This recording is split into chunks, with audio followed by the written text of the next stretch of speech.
एक बार गौतम बुद्ध भ्रमण करते हुए एक गांव में पहुंचे। उस गांव का मुखिया बुद्ध को पसंद नहीं करता था। वह नहीं चाहता था कि लोग बुद्ध की बातें सुने और उनसे बातें करें। उसे जैसे ही पता चला कि बुद्ध अपने शिष्यों के साथ गांव में आ रहे हैं, उसने लोगों को आदेश दिया कि वे अपने घरों के दरवाजे बंद रखें और बुद्ध को भिक्षा न दें। वह स्वयं भी दरवाजे बंद करके चबूतरे पर बैठ गया। बुद्ध इस बात से अवगत थे।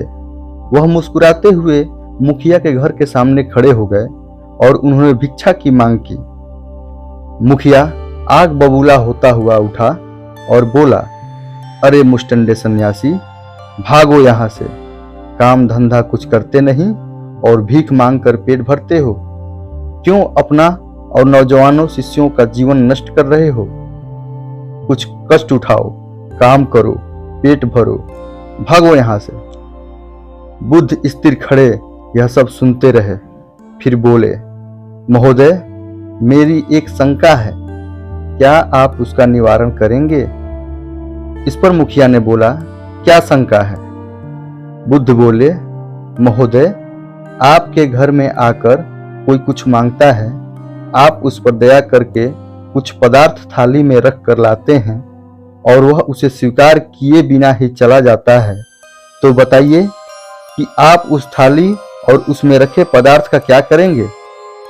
मुखिया ने कहा, मैं उससे वापस अपने घर में रख लूंगा, कोई नष्ट थोड़े ही करूंगा।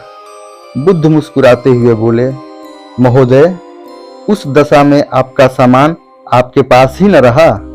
वह बुद्ध की बात समझ नहीं पाया, इसलिए उसने अपनी बात को स्पष्ट करने के लिए कहा तो बुद्ध बोले, आपके घर आकर हमने भिक्षा मांगी और आपने उसके उत्तर में हमें गालियां दी। आपने हमें भिक्षा में अपशब्द दिए जो हमें स्वीकार नहीं, इसलिए यह आपके पास ही रह गए।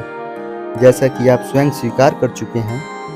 तब जाकर मुखिया को अपनी गलती का एहसास हो गया और उसने बुद्ध से क्षमा मांग ली। तो दोस्तों, इस कहानी से हमें क्या शिक्षा मिलती है, ये आप कमेंट करके ज़रूर बताएं और वीडियो को लाइक और सब्सक्राइब करें।